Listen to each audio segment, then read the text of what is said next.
اگر وہ اس پر اتنا اعتماد نہیں کر سکتے تھے تو اسے پیدا کرنے کی کیا ضرورت تھی؟ اس سے پہلے کہ وہ لوگ نذیر نامی ملازم کے ساتھ اس کا نکاح پڑھوا دیتے، جب اس نے بلند اور مضبوط آواز میں کہا، میں اس لڑکی سے نکاح کرنے کے لیے تیار ہوں، اور پوری محفل میں سناٹا چھا گیا۔ لوگ حیرت سے اسے دیکھ رہے تھے، جو کچھ دیر پہلے ہی اس بات کی نفی کر رہا تھا کہ وہ اس لڑکی سے نکاح نہیں کرے گا، اب اچانک سے نکاح کرنے کے لیے مان گیا۔ منال بھی حیرت زدہ نظروں سے اسے دیکھ رہی تھی، جس کے چہرے کے اثرات بھی انتہا سخت ہو چکے تھے، جیسے اسے اندر ہی اندر اس سب سے بے حد غصہ آ رہا ہو۔ حاکم خان اپنے فیصلے سے ذرا برابر پیچھے ہٹنے والا نہیں تھا۔ اس نے بے حد زور دیا کہ لڑکی کی شادی میرے ملازم سے ہی ہوگی، لیکن اسود اس کے سامنے ہمت سے ڈٹ گیا، اور بالآخر سب کی موجودگی میں اسفند اور منال کا نکاح ہو گیا۔ وہ لڑکی جو کچھ دیر پہلے ہی اس نے دیکھی تھی، اب اس کی زندگی میں اتنی بڑی حیثیت سے شامل ہو گئی تھی۔ وہ تو کبھی سوچ بھی نہیں سکتا تھا کہ اس کی زندگی کا اتنا بڑا فیصلہ یوں لمحوں میں طے کر کے اسے برباد کر دیا جائے گا۔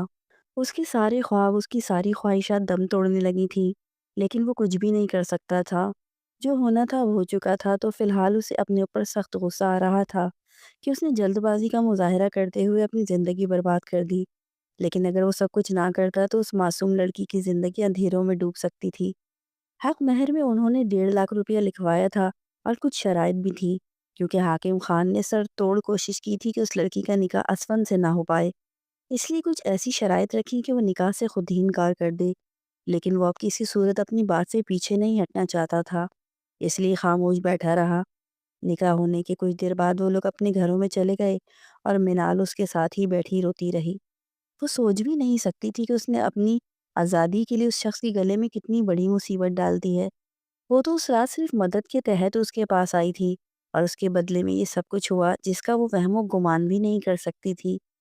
اسفند مسلسل اسے روتا دیکھ کے کوفت زدہ ہو چکا تھا، اس لیے اسے سختی سے دیکھتے ہوئے بولا، اب جاؤ یہاں سے، تم اب میرے سر پہ ہی بیٹھے رہنا ہے کیا؟ اور اس کی بات سن کر منال کچھ دیر اسے دیکھتی رہی، اور پھر آہستگی سے بولی، اگر آپ نے میری مدد کر ہی دی ہے تو میری پوری مدد کر دیجیے۔ میرے پاس یہاں پر رہنے کے لیے کوئی ٹھکانہ نہیں ہے، آپ مجھے اپنے ساتھ لے چلیں، اور شہر جانے کے بعد بے شک مجھے میرے حال پہ چھوڑ دیجیے گا، میں اپنے لیے کوئی نہ کوئی ٹھکانہ ڈھونڈ لوں گی۔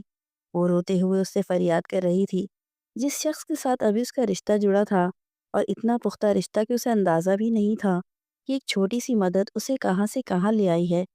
اسے رہ رہ کر اس شخص کے لیے افسوس ہو رہا تھا جس کی زندگی برباد کر دی تھی۔ وہ اندر ہی اندر خود کو قصوروار ٹھہرا رہی تھی۔ اگر اس کے بس میں ہوتا تو وہ یہ سب کچھ کبھی نہ ہونے دیتی، لیکن حالات اس کے بالکل متضاد چل رہے تھے۔ اسفند خود پر ضبط کیے بیٹھا تھا، اسے بالکل سمجھ نہیں آ رہی تھی کہ وہ کن لوگوں میں نہایت بری طرح پھنس چکا ہے۔ وہ لوگ جنہیں اپنی بیٹیوں اور بیویوں کی عزت اور زندگی کی کوئی پرواہ نہیں، وہ لوگ کیسے اس کے لیے اپنے دل میں نرم گوشہ رکھ سکتے ہیں کہ وہ اپنی ماں کا اکلوتا بیٹا اور اپنی بہن کا آخری سہارا ہے۔ اسے ابھی اپنی زندگی کی بے حد ضرورت تھی۔ وہ اپنی زندگی کو ان لوگوں کے بیچ رائے گاں نہیں کرنا چاہتا تھا، لیکن اب اس کے ساتھ وہ لڑکی جڑ چکی تھی۔ زندگی بھی اس کے لیے بہت معنی رکھتی تھی۔ اس لڑکی کے ساتھ اسے کوئی لگاؤ نہیں تھا، لیکن پھر بھی وہ اس کی زندگی برباد نہیں ہونے دینا چاہتا تھا۔ وہ یہی چاہتا تھا کہ اسے کسی نہ کسی طرح شہر میں پہنچا دے، اس لیے اسے سخت تیوروں سے گھورتے ہوئے بولا، تمہارے پاس صرف 5 منٹ کا وقت ہے، جلدی اپنے گھر جاؤ اور اپنا قیمتی اور ضروری سامان لے کر آ جاؤ، لیکن یاد رکھنا میں صرف 5 منٹ تمہارا انتظار کروں گا۔ وہ اس بات میں سر ہلاتے ہوئے اس کے ساتھ چل دی۔ اسفند دروازے کے سامنے جا کے رک گیا، اور وہ گھر کے اندر چلی گئی، جہاں سب لوگ اسے خونخوار نظروں سے گھور رہے تھے۔ حتیٰ کہ وہاں پر کوئی بھی ایسا انسان نہیں تھا جو اسے ترس بھری نظروں سے دیکھتا یا اس سے اس کی ساری حقیقت پوچھتا۔ سبھی اسے مشکوک نظروں سے گھور رہے تھے۔ جب اس کی تائی اس کی طرف دیکھتے ہوئے بولی، اب یہاں پر کیا لینے آ گئی ہو؟ اپنے عشق کے چکر چلا کے تم نے ہم سب کی عزت 2 کوڑی کی کر دی ہے۔ نکاح کر کے تمہیں یہاں سے بھیج تو دیا ہے، اب دوبارہ واپس کیا لینے آئی ہو؟ اور اسے ان لوگوں کے لہجوں پر افسوس ہو رہا تھا۔ ان کے لہجے حقارت کا مقام رکھتے تھے، اور وہ یہ بھی نہیں جان پائے کہ وہ شاید کچھ پل کے لیے ان سے آخری ملاقات کرنے کے لیے آئی ہو، لیکن وہ اسے حقارت سے دیکھتے ہوئے اس پر طعنے کستے ہوئے اپنے اپنے کمروں میں چلے گئے۔ کاش آج اس کی ماں زندہ ہوتی تو کوئی بھی اس کے ساتھ یوں نہیں کر سکتا تھا، لیکن آج اس کی چھوٹی سی غلطی پہ وہ لوگ یوں منہ پھیر گئے جیسے وہ ان کی پرائی ہو۔ وہ خاموشی سے روتے ہوئے کمرے میں چلی گئی اور واجبی سامان لے کے دہلیز پار کر آئی۔ اس نے پلٹ کر ایک بار پھر سارے گھر کو دیکھا جہاں اس نے زندگی کے 20 سال گزارے تھے۔ وہ 20 سال جیسے بھی تھے لیکن اس گھر سے اسے بے حد محبت تھی، لیکن کوئی بھی اسے یہاں پر روکنے والا نہیں تھا۔ وہ خاموشی سے باہر چلی آئی۔ وہ اسے بنا دیکھے ہی اپنے کمرے میں لیا چلا آیا۔ وہ اس سے کوئی بھی تعلق نہیں رکھنا چاہتا تھا، حتیٰ کہ وہ تو اسے اپنے سامنے بھی برداشت نہیں کر پا رہا تھا، لیکن مجبوری تھی۔ اس لیے جب وہ رات کو ڈرتے ڈرتے بیڈ پہ بیٹھنے لگی تو اس نے اسے دھتکارتے ہوئے کہا، خبردار، اگر تم نے کسی بھی رشتے کو بنیاد بنا کر میرے قریب آنے کی کوشش کی یا میری چیزوں پر اپنا حق جتانے کی کوشش کی تو تمہیں اچھا خاصا بھگتان بھرنا پڑے گا۔ تمہیں تو میرے جیسا ٹھیک ٹھاک پڑھا لکھا لڑکا مل گیا ہے، لیکن میری تو زندگی برباد ہو گئی ہے۔ مجھے کیا ملا؟ بس تم، ایک جاہل گوار لڑکی جسے میں کبھی بھی اپنی زندگی میں برداشت نہیں کر سکتا۔ منال کے رونے میں شدت آ چکی تھی۔ وہ بھری بھری نظروں سے اسے دیکھتے ہوئے بولی، گوار ہی تو نہیں بننا چاہتی تھی میں، اسی لیے تو میں نے ان لوگوں سے بغاوت کر دی۔ ہاں تو تم نے بغاوت کر دی اور میری زندگی کو اجیرن بنا دیا۔ تم اس رات میرے کمرے میں نہ آتی اور نہ ہی میری زندگی مشکلات کا شکار ہوتی۔ وہ دھاڑتے ہوئے اس کی جانب بڑھا اور اسے بازو سے پکڑ کے جھنجھوڑ کر پوچھنے لگا، کیوں آئی تھی تم اس رات میرے کمرے میں آخر؟ تمہاری یہی چال تھی کہ تم مجھے اپنانا چاہتی تھی تاکہ تمہیں آزادی اور ان لوگوں سے چھٹکارا مل جائے۔ نہیں، ایسا نہیں ہے، میں سچ کہہ رہی ہوں، میں پڑھنا چاہتی تھی اور گاؤں میں آپ کے علاوہ کوئی بھی اتنا پڑھا لکھا نہیں تھا جو مجھے اس بات کو سمجھا سکتا کہ میں پرائیویٹ طور پر کیسے پڑھ سکتی ہوں۔ مجھے پڑھنے لکھنے کا بہت شوق ہے۔ وہ خوفزدہ نظروں سے اسفند کو دیکھتے ہوئے کہہ رہی تھی، جو اس کی طرف دیکھتے ہوئے طنز بھری ہنسی ہنسنے لگا، یعنی اب تم مجھے اپنی معصومانہ باتوں میں لگاؤ گی اور میں الجھ جاؤں گا۔ میں کبھی بھی یقین نہیں کر سکتا کہ وہ لڑکی رات کے 12 بجے اس کے پاس صرف یہ جاننے کے لیے آئی تھی۔ اس سے پہلے کہ وہ مزید اس پہ دھاڑتا، جب میز پہ رکھے ہوئے اس کے سامان پر نظر پڑی جو بس واجبی سے 2 تھیلے تھے۔ ایک تھیلا جسے وہ اس رات اپنے سینے سے لگا کر لائی تھی اور اس کے ساتھ رکھا ہوا چھوٹا سا شاپر۔ وہ جلدی سے اس تھیلے کی جانب بڑھا، اسے کھول کر دیکھا، کتابوں کا انبار اس کے قدموں پر آن گرا۔ وہ حیرت سے انہیں دیکھنے لگا، یعنی وہ سچ کہہ رہی تھی۔ اس رات وہ اس تھیلے کو لے کر اس کے پاس آئی تھی اور اس تھیلے میں موجود کتابیں اور کاغذات یہی بتا رہے تھے کہ وہ اس سے کس قسم کا مشورہ لینا چاہتی تھی، اور پھر اس کی مدد کرتے ہوئے پکڑی گئی اور ایک غلط فہمی کی بنا پر ان دونوں کے درمیان رشتہ قائم کر دیا گیا۔ اسے اس لڑکی سے سخت بیزاری سہی، لیکن پھر بھی اسے نہ جانے کیوں اس پر ترس آ رہا تھا، لیکن پھر بھی وہ اپنی بیزاری کو چھپا نہیں پا رہا تھا۔ اس لیے ایک بار پھر اس کی طرف دیکھتے ہوئے بولا، ٹھیک ہے، اگر تم پڑھنا چاہتی ہو تو میں تمہاری زندگی کو آزاد کر کے تمہیں تمہارے مستقبل کی جانب گامزن کر دوں گا، لیکن تم مجھے یوں مہرا بنا کے اپنی زندگی نہیں سنوار سکتی۔ اب خاموشی سے صوفے پہ جا کے لیٹ جاؤ، کیونکہ صبح ہمیں شہر چلے جانا ہے، میں یہاں سے اپنا ٹرانسفر شہر میں کروا لوں گا۔ منال کے لیے اتنا ہی کافی تھا کہ وہ اس کی بات پر یقین کر چکا ہے۔ وہ خاموشی سے صوفے پہ بیٹھتے ہوئے کچھ دیر انتظار کرتی رہی۔ جب اسفند مکمل طور پر نیند کی وادیوں میں اتر گیا تو وہ بھی صوفے پہ لیٹ گئی اور انجانی جگہ پر اسے نیند نہیں آ رہی تھی، لیکن دن بھر کی تھکاوٹ کی وجہ سے اس نے اپنی آنکھیں بند کر لیں اور 2 آنسو اس کی آنکھوں سے ٹوٹ کے اس کے بالوں میں جذب ہو گئے۔ نہ جانے اس کی کیسی قسمت تھی، بچپن سے ہی ماں کا سایہ سر سے اٹھ گیا اور باپ نے توجہ نہیں دی، کیونکہ اس کے باپ کو صرف اس کے بیٹوں سے ہی لگاؤ تھا۔ وہ یہی سمجھتا تھا کہ عورت ذات مرد کی کمزوری کا سبب بنتی ہے اور وہ اپنی بیٹی کو کبھی بھی اپنی کمزوری نہیں بنانا چاہتا تھا۔ اس لیے اس نے آج تک منال سے نہ کبھی پیار سے بات کی تھی اور نہ ہی اس کا احساس کیا تھا۔ بچپن ہی سے اس نے سوچ لیا تھا کہ وہ پڑھ لکھ کر اپنے خواب پورے کرے گی، چاہے پھر اس کے لیے اسے جتنی محنت کرنا پڑے۔ وہ ہمیشہ یہی چاہتی تھی کہ پڑھے اور اپنا نام روشن کرے تاکہ اس کے باپ کو پتہ چلے کہ بیٹیاں زحمت نہیں ہوتی۔ دراصل جب اسے یہ علم ہوا کہ شہر سے ایک پڑھا لکھا ڈاکٹر آ چکا ہے تو اس نے اپنے ذہن میں پختہ ارادہ کر لیا تھا کہ وہ اس ڈاکٹر کے پاس جائے گی اور اسے اپنی پڑھائی کے متعلق بات کر کے مدد لے گی، کیونکہ یہاں پر اور کوئی ایسا انسان نہیں تھا جو اس کی مدد کر پاتا اور نہ ہی اس کے گھر والے اسے لمبی چوڑی تعلیم کی اجازت دینے والے تھے۔ یہی باتیں سوچتے سوچتے جانے کب اس کی آنکھ لگ گئی اور وہ نیند کی گہری وادیوں میں اتر گئی۔ صبح جیسے ہی اس کی آنکھ کھلی تو اسفند کے کمرے میں اپنی پیکنگ میں مشغول پایا۔ وہ جلدی سے اٹھ کے بیٹھ گئی اور اس کی طرف وہ دیکھ رہا تھا اور وہ نہ ہی اسے مخاطب کر رہا تھا، خاموشی سے اپنا کام مکمل کر رہا تھا۔ اور تھوڑی دیر کے بعد دروازے پہ دستک ہوئی اور باورچی کھانے کی ایک ٹرے دے کے چلا گیا۔ اسفند نے خاموشی سے کھانا کھایا اور بچا ہوا کھانا اس کے لیے رکھ کے باہر چلا گیا۔ اسے بھی شدت کی بھوک لگی تھی، رات بھی اس نے کچھ نہیں کھایا تھا، اس لیے وہ جی کڑا کر کے اٹھی اور باقی کھانا کھانے لگی۔ کھاتے ہوئے اسے معلوم ہو گیا تھا کہ اسفند نے اس کے لیے بھی کھانا منگوایا ہے، لیکن پھر بھی اسے بنا کہے خود ہی کھا کے باہر چلا گیا تھا۔ منال نے پیٹ بھر کے کھانا کھایا اور اب اس کا انتظار کر رہی تھی۔ جب تھوڑی دیر بعد وہ اندر داخل ہوا اور اس کی جانب دیکھتے ہوئے بولا، اپنا سامان اٹھا لو، ہم شہر کے لیے نکل رہے ہیں۔ اس کا سامان نہ ہونے کے برابر تھا، بس کتابوں سے بھرا ہوا ایک تھیلا، ایک شال جسے اپنے اوپر اوڑھ لینے کے بعد منال خاموشی سے اس کے ساتھ چل دی۔ اس کے اندر مختلف سوچوں کا ہجوم تھا۔ وہ نہیں جانتی تھی کہ یہ شخص اسے کہاں پر لے جا کر چھوڑے گا۔ دیکھنے میں پڑھا لکھا، باروور، شاندار پرسنالٹی رکھنے والا شخص اس کا ہوتے ہوئے بھی اس کا نہیں تھا، اور ایک بار پھر اس کی زندگی اندھیروں کی نظر ہو جانی تھی۔ گاڑی میں اسے بٹھانے کے بعد اسفند نے سامان گاڑی میں رکھا اور خود ڈرائیونگ سیٹ پر آ کر بیٹھ گیا۔ گاڑی گاؤں کے ویران منظروں کو چھوڑ کر آگے بڑھتی جا رہی تھی، اور گاڑی میں بیٹھے ہوئے دو نفوس اپنی اپنی جنگ سے بیزار نظر آ رہے تھے۔ اسفند اچھی طرح جانتا تھا کہ وہ کرن سے منسوب ہو چکا ہے، اور کرن اس سے بے حد محبت کرتی ہے۔ وہ اپنی ماں کا اکلوتا بیٹا تھا۔ نہ جانے اس کی ماں نے اس کی شادی کے حوالے سے کیا کیا سپنے سجا کر رکھے ہوں گے، اور اسے یہ فکر بھی لاحق ہو رہی تھی کہ اب جا کر وہ اس لڑکی کا تعارف کیسے کروائے گا۔ وہ لوگوں کو کیا بتائے گا کہ اس پر بد کرداری کے لگائے ہوئے الزام کے بعد یہ لڑکی اس کے سر پہ تھوپ دی گئی۔ اتنا تو کر ہی سکتا تھا، اس لڑکی کو کسی NGO کے حوالے کر دیتا، لیکن پھر اس کے بعد اس لڑکی کا کیا ہوگا؟ کیا وہ خود قرض بن کر اسے طلاق دے دے اور اپنی زندگی کے بارے میں سوچے؟ 100 طرح کی جنگیں اس کے ذہن کی اسکرین پر چھڑی ہوئی تھیں، جبکہ گاڑی کے شیشے کے پار چلتے ہوئے منظروں کو دیکھ کے منال بھی مختلف سوچوں میں کھوئی ہوئی تھی۔ اس کے ذہن میں بھی بار بار وہ بات بالکل واضح تھی کہ رات اسفند کسی لڑکی سے بات کرنے کے لیے اتنا بے قرار تھا۔ وہ اچھی طرح جان چکی تھی کہ اس کی زندگی میں پہلے ہی کوئی موجود ہے، اور نہ صرف موجود ہے بلکہ اچھی خاصی حیثیت بھی رکھتی ہے، اور وہ یہ بھی جانتی تھی کہ اس کی حویلی میں اس کے لیے دروازے بالکل بند ہو چکے ہیں، واپسی کے راستے تمام کے تمام ختم ہو چکے ہیں۔ بے قصور ہونے کے بعد بھی وہ لوگ اسے کبھی قبول نہیں کریں گے۔ کیا وہ شخص اسے باہر لے جا کے چھوڑ دے گا اور اپنی نئی زندگی شروع کر لے گا؟ راستے بھر انہوں نے ایک دوسرے سے کسی قسم کی کوئی بات نہیں کی تھی۔ شہر میں وہ اسے لے کے ہاسٹل میں آیا۔ فی الحال وہ اسے اپنے جاننے والوں کے بیچ نہیں چھوڑ سکتا تھا۔ ہاسٹل میں اس نے اس لڑکی کے بارے میں باز پرس کی گئی تو مجبوراً اسے اپنا نکاح نامہ دکھا کر اپنی بیوی بتانا پڑا۔ تبھی ہاسٹل میں ان دونوں کو ایک ہی روم دیا گیا۔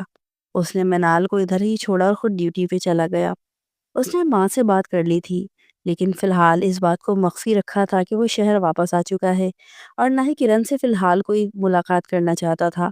ابھی وہ انتظار کرنا چاہتا تھا کہ جب تک وہ اس لڑکی کو کسی محفوظ ٹھکانے پہ نہ پہنچا دے۔ پورا دن ڈیوٹی کے بعد وہ شام کو گھر آیا تو منال کتابوں میں سر دیے بیٹھی تھی۔ اندر داخل ہوتے ہی اسے اس احساس نے گھیر لیا کہ وہ اس کا انتظار کر رہی ہے، کیونکہ اسفند کو اندر آتا دیکھتے ہی وہ جلدی سے اٹھ کھڑی ہوئی اور اسے سلام کرتے ہی اس کی جانب بڑھی، لیکن اس سے پہلے ہی اسفند نے ہاتھ میں پکڑا بیگ بیڈ پہ رکھ دیا۔ اسے نہ صرف ایک نظر اس لڑکی کو دیکھا جس کا چہرہ آج پہلے کی نسبت سرخ تھا، اور اسے پہلی بار ہلکی ہلکی کھانسی بھی ہو رہی تھی۔ ابھی بھی وہ کل والے لباس میں ملبوس تھی۔ تھوڑی دیر کے بعد کھانا آ گیا۔ اس نے کھانا کھایا اور باقی کھانا منال کے لیے چھوڑ دیا۔ منال نے خاموشی سے کھانا کھایا۔ اسفند نہ چاہتے ہوئے بھی اس کی ایک حرکت پر نظر رکھ رہا تھا۔ تھوڑی دیر کے بعد وہ سونے کے لیے لیٹ گیا۔ جب کچھ دیر کے بعد منال اٹھی اور شیشے کے سامنے جا کھڑی ہوئی، اس نے پیچھے پلٹ کے دیکھا تو اسفند کی آنکھیں بند تھیں۔ وہ سمجھ چکی تھی کہ شاید وہ سو گیا ہے۔ اس نے اپنی شال اتار کے سائڈ پہ رکھتے ہوئے اپنے بالوں کو کھولا اور بالوں میں ہلکی ہلکی کنگھی کرنے لگی۔ اس کا معمول تھا کہ وہ سونے سے پہلے اپنے بالوں میں کنگھی کر کے سوتی تھی، کیونکہ الجھے ہوئے بالوں کے ساتھ اسے نیند نہیں آتی تھی۔ اسے شاید ٹھنڈ لگ چکی تھی، کیونکہ سارا دن ہی اس کے جسم میں ہلکا ہلکا درد رہا تھا، جس کی وجہ سے اسے محسوس ہو رہا تھا کہ اسے بخار ہو رہا ہے۔ اس کا دل شدت سے چاہ رہا تھا کہ وہ آج بیڈ پہ سو جائے، لیکن وہ اس شخص کے غصے سے خائف تھی۔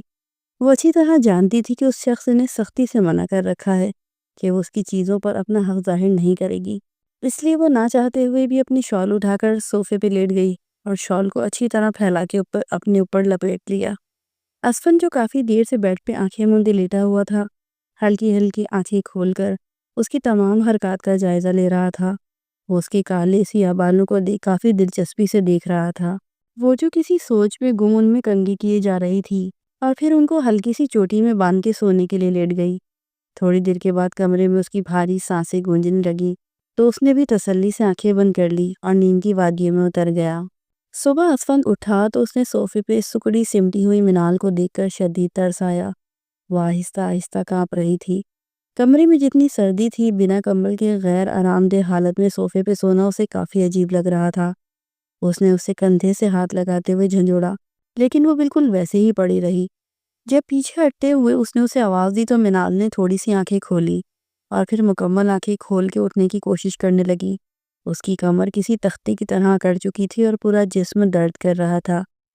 سر میں بھی شدید درد تھا۔ سفر کی تھکان اور سردی کی وجہ سے اسے بخار ہو رہا تھا۔ اسفند نے آگے بڑھتے ہوئے اس کی نفس پہ ہاتھ رکھا۔ اسے دیکھتے ہی پتہ چل چکا تھا کہ اسے ٹھنڈ لگ چکی ہے۔ وہ مسلسل کھانس اور چھینک رہی تھی۔ السلام علیکم، نرمی سے اسے دیکھتے ہوئے کہا۔ بیڈ پہ چلی جاؤ اور وہاں جا کے آرام سے لیٹ جاؤ۔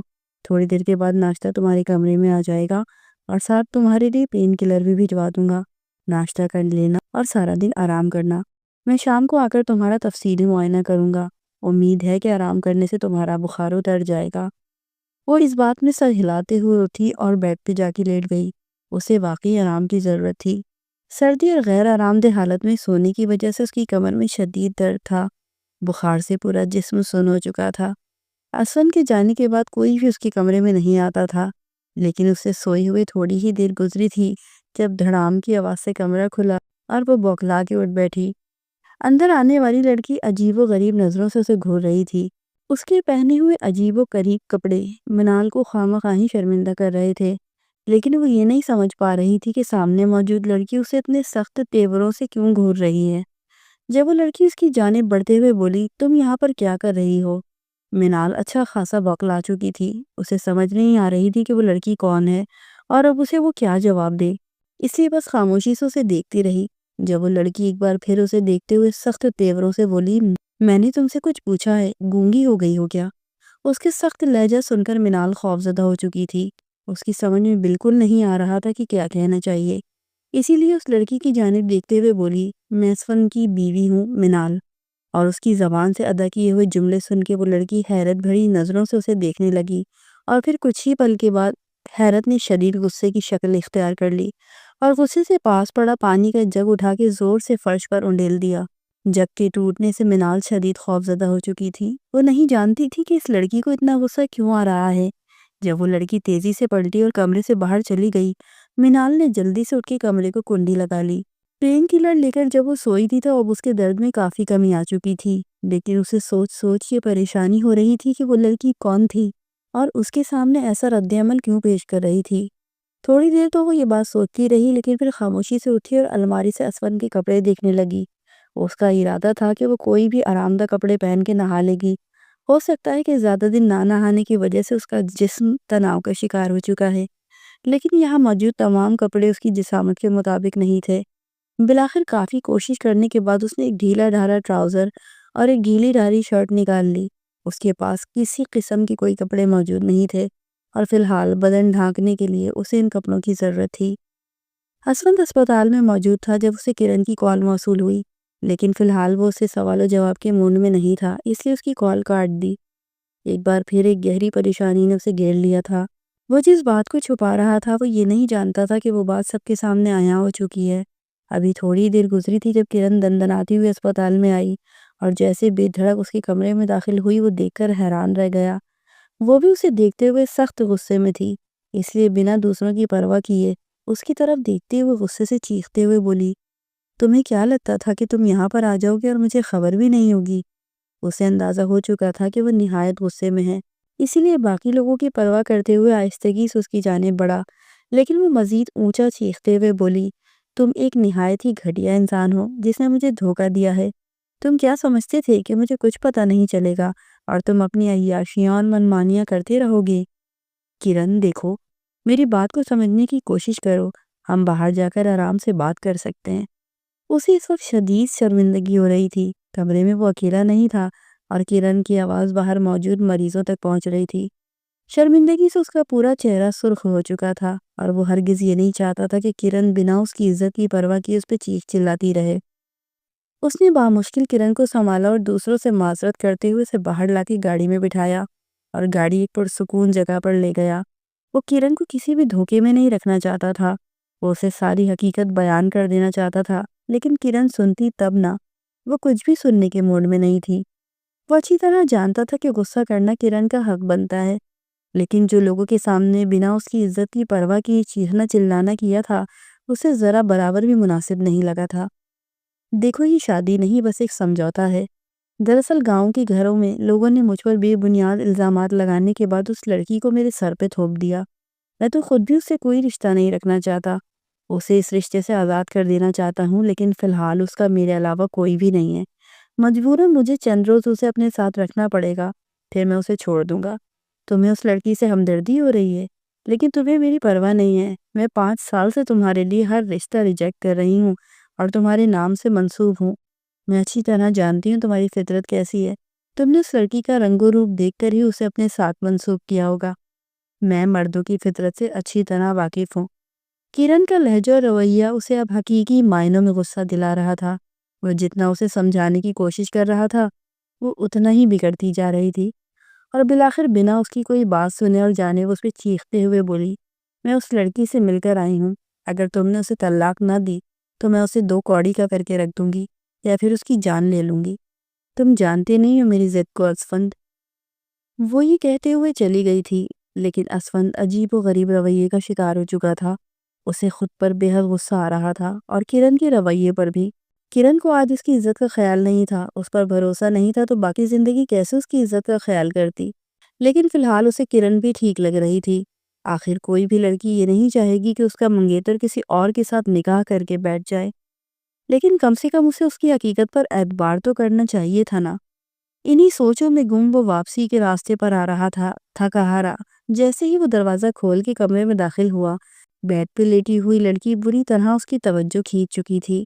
اس نے اسے حیرت سے دیکھا اور پھر یہ حیرت خوشگوار حیرت میں بدل گئی۔ دروازے کی جانب پشت کیے وہ بکھرے ہوئے بالوں کے ساتھ کسی معصوم بچی کی طرح بیڈ پہ لیٹی ہوئی تھی۔ ایک بار پھر اسپن کے ذہن میں سے تمام پریشانیاں غائب ہو گئیں۔ وہ دلچسپی سے اسے دیکھ رہا تھا، جو اس کے کپڑوں میں مضحکہ خیز لگ رہی تھی۔ اسفند آہستہ آہستہ قدم اٹھاتا بیڈ کے قریب جا کر اس کے پاس بیٹھ گیا۔ وہ گہری نیند میں سو رہی تھی اور اس کا چہرہ بالکل سرخ ہو رہا تھا۔ اسفند نے آہستگی سے اس کے ماتھے پہ ہاتھ رکھا تو اسے اندازہ ہوا کہ وہ تیز بخار میں پھونک رہی ہے، اور اس کے اس احساس نے اس کی آنکھیں کھول دی۔ پھر اپنے قریب بیٹھے اسفند کو دیکھے وہ ایک دم ہی گڑبڑا کر اٹھی۔ کیسی طبیعت ہے تمہاری؟ اسے یوں دیکھتے پا کر جب اسے کچھ نہ سوجا تو اس کی طبیعت جاننے لگا، جبکہ سامنے بیٹھی لڑکی کو کافی حیرت ہو رہی تھی کہ وہ شخص جو اس سے بات تک کرنے پہ راضی نہیں تھا، اب اس سے حال احوال جان رہا تھا۔ اس لیے اس نے آہستگی سے گردن ہلاتے ہوئے اپنے ٹھیک ہونے کا یقین دلایا اور بے اختیار ہی 2 قدم پیچھے ہو گئی۔ وہ اس کی حرکات کو تفصیل سے دیکھ رہا تھا، اس لیے اٹھتے ہوئے اس کا معائنہ کرنے لگا اور پھر تھرمامیٹر لگا کر پیچھے ہٹ گیا۔ بیگ سے کچھ ٹیبلٹس نکال کر اس نے اس کی طرف بڑھائیں اور اسے لینے کی تاکید کرتے ہوئے بولا، یہ کھا لو، اس کے بعد میں تمہیں انجیکشن لگا دوں گا۔ امید ہے تمہارا بخار صبح تک بالکل ٹھیک ہو جائے گا۔ وہ ایک پیشہ ورانہ ڈاکٹر کی طرح اسے مخاطب کر رہا تھا، جبکہ وہ جھجک کے مارے کچھ بول بھی نہیں پا رہی تھی، بس خاموشی سے اس کی باتوں پر عمل کر رہی تھی۔ جب انجیکشن والی بات سن کر وہ بڑی بڑی آنکھوں سے اسے دیکھنے لگی۔ بچپن سے ہی اسے انجیکشن سے بہت خوف آتا تھا۔ میں ٹیبلٹ سے ہی ٹھیک ہو جاؤں گی، آپ انجیکشن رہنے دیں۔ اس کی آواز سن کر وہ حیرت سے اسے دیکھنے لگا۔ میں نے تم سے رائے نہیں مانگی، بس چپ چاپ یہ ٹیبلٹ کھا لو۔ اور منال نے جلدی سے وہ ٹیبلٹ منہ میں رکھے نگل لی اور سونے کے لیے لیٹ گئی۔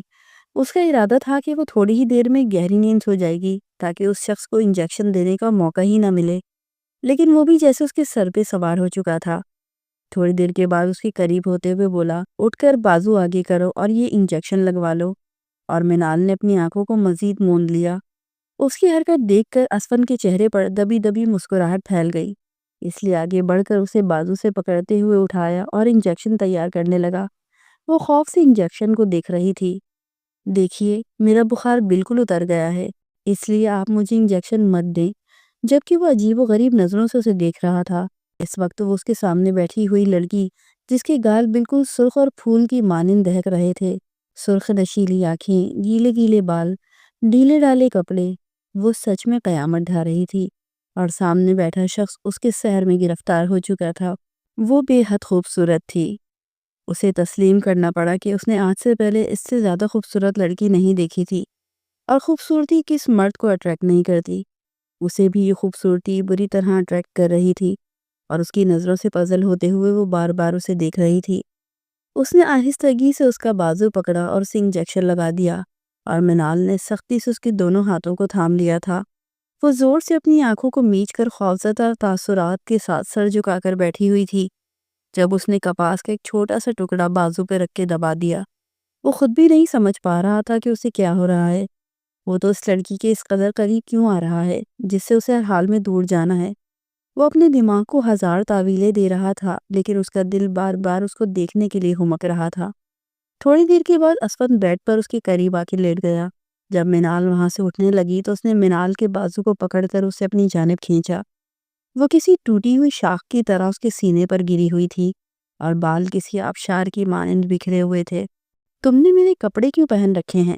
اسفند کے سوال پر وہ کچھ ہڑبڑاتی ہوئی اپنے کپڑوں کی جانب دیکھنے لگی۔ دراصل میرے پاس کوئی اور کپڑے موجود نہیں تھے تو مجھے مجبوراً آپ کے کپڑے پہننا پڑے۔ آپ نے مجھے صرف 5 منٹ کا وقت دیا تھا جس میں اپنی کتابیں اور کاغذات سمیٹ کے باہر آ گئی تھی۔ مجھے خوف تھا کہ کہیں آپ واپس نہ چلے جائیں۔ اسفند کو بے اختیار ہی وہ دن یاد آ گیا جس روز اس نے اسے سختی سے صرف 5 منٹ کے لیے گھر جانے کو کہا تھا، اور وہ اس کے بعد 2 دن سے انہی کپڑوں میں گھوم رہی تھی۔ اسے اپنے کپڑوں میں دیکھ کر اسے ذرا برابر برا نہیں لگا تھا، بلکہ وہ اسے اس وقت اتنی کیوٹ لگ رہی تھی کہ اسے مسکراتے ہوئے دیکھے جا رہا تھا۔ منال نے واپس اٹھنے کی کوشش کی، لیکن اس نے اسے اپنے مزید قریب کر لیا۔ دونوں کی سانسیں ایک دوسرے کے چہرے پہ پڑ رہی تھی۔ مجھے جانے دیں پلیز۔ منال نے مذمت کرنی چاہی، لیکن اس کی کسی مذمت کو خاطر میں نہ لاتے ہوئے وہ اسے دیکھے جا رہا تھا۔ وہ محبت سے اس کے ایک ایک نقش کو چھو رہا تھا، جبکہ وہ بڑبڑاتے ہوئے اسے خود سے دور کرنے کی کوشش کر رہی تھی۔ وہ اچھی طرح جانتی تھی کہ وہ شخص بہکے ہوئے اس کے قریب آ رہا ہے، اور اگر اس کی بات اس نے اسے چھوڑ دیا تو وہ کہیں کی نہیں رہے گی، اور یہ بھی ہو سکتا ہے کہ یہ خمار اتر جانے کے بعد وہ سارا دوش اس کے کندھوں پر سوار کر دے۔ لیکن وہ اسے محبت سے خود میں سمیٹتے ہوئے یوں محسوس کر رہا تھا جیسے سکون اس کی رگ رگ میں پھیل رہا ہو۔ اس نے سوچا بھی نہیں تھا کہ اس غیر آباد گاؤں میں اس کی اتنی خوبصورت لڑکی منتظر ہے۔ وہ کوئی دل پھینک قسم کا انسان نہیں تھا، اور نہ ہی خوبصورتی کو دیکھ کر اس قدر بہک جانے والا۔ سامنے موجود لڑکی اس کی بیوی تھی، اور وہ اس پر ہر طرح کا حق رکھتا تھا۔ بعد میں جو بھی ہوتا دیکھا جاتا، لیکن فی الحال وہ اس کے قریب ہونا چاہتا تھا، اور اس کی ہر مذمت کو ختم کرتے ہوئے اس نے اسے اپنے اندر سمیٹ لیا۔ مناہل نے بھی مذمت ترک کر دی اور سب کچھ مقدر کے حوالے کر دینا چاہتی تھی۔ اسے اچھا نہیں لگ رہا تھا کہ بار بار اس شخص کو دھتکار کے خود سے دور کر دے۔ صبح اسفند کی آنکھ کھلی تو وہ اس کی باہوں میں بے خبر سو رہی تھی۔ جب آنکھ کھلتے ہی رات کے سارے واقعات اس کے ذہن میں گردش کرنے لگے تو وہ بے اختیار ہی اٹھ بیٹھا۔ اسے یوں پھرتی سے اٹھتا ہوا محسوس کر کے مناہل نے بھی اپنی آنکھیں کھول لیں۔ وہ شخص دونوں ہاتھوں میں سر گرائے پریشان حال بیٹھا تھا۔ جب مناہل نے آہستگی سے اس کے کندھے پہ ہاتھ رکھتے ہوئے اسے دیکھا، جو کچھ رات کو ہوا وہ نہیں ہونا چاہیے تھا۔ اسفند کی بات سن کر منال حیرت سے اسے دیکھنے لگی۔ آخر اس کا خدشہ ٹھیک ثابت ہوا۔ وہ شخص اس وقت اسے استعمال کر چکا تھا اور اب خود کو قصوروار محسوس کر رہا تھا۔ وہ اچھی طرح جانتی تھی کہ یہ سارا خسارہ اس کے حصے میں آنے والا ہے، کیونکہ وہ تو مرد ہے، خود کو بری ذمہ کر دے گا۔ اس کی آنکھوں میں بے اختیار ہی آنسو جمع ہونے لگے۔ اسفند نے فی الحال اس سے کوئی بات نہیں کی اور بنا اس سے کوئی بات کیے آفس چلا گیا، لیکن وہ یہ نہیں جانتا تھا کہ آج ایک اور حقیقت اس کی منتظر ہے۔ کرن نے نہ صرف اس کے آفس میں بلکہ اس کے گھر میں بھی جا کر خاصی بدتمیزی کی تھی، اور اس کی ماں سے کچھ ایسی باتیں کی جو خاصی قابل اعتراض تھیں۔ اسفند کی ماں نے اسے کال کی تو اس کی پریشانی میں مزید اضافہ ہو گیا۔ وہ ہاسپٹل سے سیدھا اپنے گھر چلا گیا۔ خدارہ بیگم اس سے اچھی خاصی ناراض ہو چکی تھی۔ انہیں اپنے بیٹے سے ایسی امید نہیں تھی، اور نہ ہی اس نے آج تک ایسی کوئی حرکت سر انجام دی تھی کہ ان کا سر جھک جاتا۔ آج اس کی وجہ سے وہ لڑکی انہیں جلی کٹی سنا کے چلی گئی تھی۔ اسفند کو کرن پر بے انتہا غصہ آ رہا تھا۔ وہ سب کچھ برداشت کر سکتا تھا، لیکن اپنی ماں کے ساتھ اس طرح کا رویہ برداشت نہیں کر سکتا تھا۔ اس نے خود ہی اپنی ماں کو تمام حقیقت بتانے کا فیصلہ کیا، اور آہستہ آہستہ ہر راز ان پہ کھولتا چلا گیا۔ میں جانتا ہوں کہ ہو سکتا ہے میری اس حرکت کی وجہ سے آپ کا دل دکھے، لیکن میرا یہ ارادہ نہیں تھا۔ میں تو خود اس سب کے لیے تیار نہیں تھا، اور اب میں اس لڑکی کو نہیں چھوڑ سکتا، کیونکہ اب اسے چھوڑ دینا میرے لیے سراسر ناانصافی ہوگی، اور آپ نے میری تربیت میں یہ بات شامل نہیں کی کہ میں کسی کے ساتھ ناانصافی کروں۔ حمیرہ بیگم کو اپنے بیٹے پر بے حد یقین تھا۔ وہ اچھی طرح جانتی تھی کہ اگر ان کا بیٹا یہ سب کچھ کہہ رہا ہے تو بالکل سچ کہہ رہا ہوگا۔ اسی لیے وہ اس کی جانب دیکھتے ہوئے نرمی سے بولی، میں پہلے بھی یہی چاہتی تھی کہ تمہاری زندگی میں ایسی لڑکی آئے جو تمہیں سمیٹ دے اور تم اس کا سہارا بنو۔ تم نے اپنی مرضی سے کرن سے رشتہ کیا تھا اور اپنی مرضی سے ہی رشتہ نبھا رہے تھے، لیکن بیٹا میں اب سمجھتی ہوں کہ اس کے ساتھ ناانصافی ہوگی۔ بہتر ہے تم جو بھی کرو اچھی طرح سوچ سمجھ کے کرو۔ اسفند نے فی الحال کرن کے چیپٹر کو کلوز کر دیا۔ وہ فی الوقت اپنی ماں اور بیوی کے درمیان تعلقات کو ٹھیک بنانا چاہتا تھا۔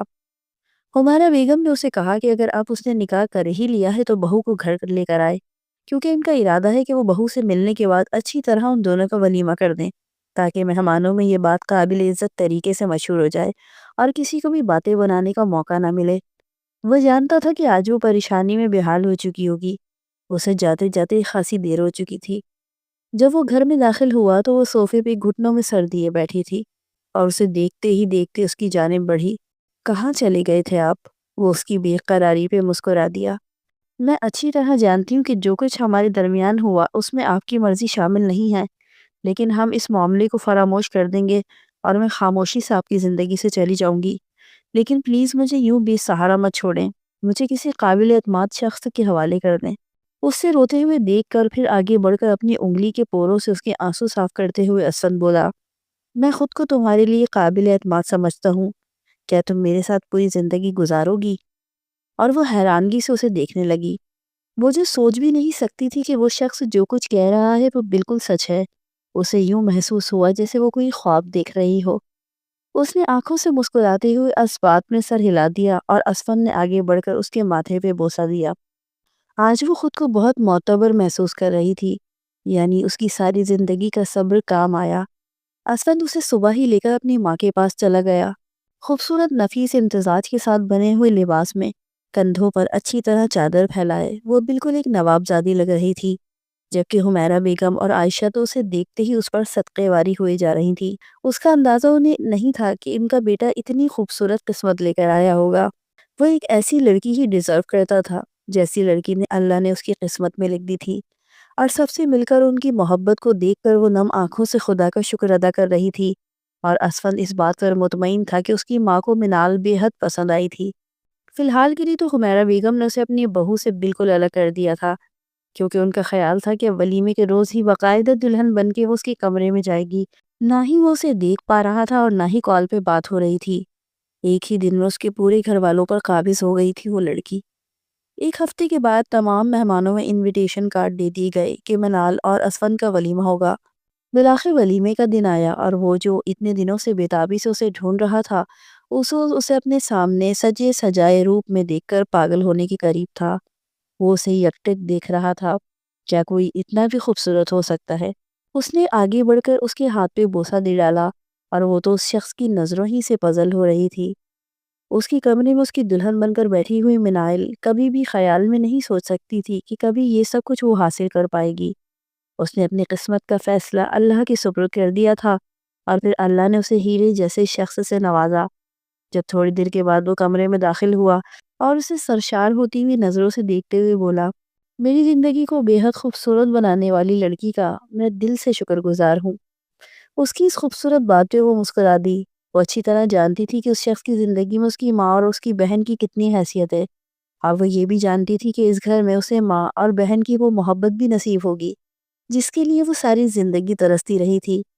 قسمت اس پر تمام در کھول کے مہربان ہوئی تھی، اور اس نے قسمت کی مہربانی کو اپنی خوش نصیبی سمجھ کے قبول کر لیا تھا۔ خدا پہ بھروسہ رکھنے والوں کو وہ کبھی بھی خود سے نا امید نہیں ہونے دیتا۔ پیچھے موجود اس کے خونی رشتوں نے اسے پلٹ کر بھی نہیں دیکھا تھا کہ وہ زندہ بھی ہے یا مر چکی ہے، اور اس نے بھی اب ان لوگوں کی پرواہ چھوڑ دی تھی۔ اس کی زندگی سے منسلک لوگ ہی اس کے لیے حیثیت رکھتے تھے، اور وہ ان کے لیے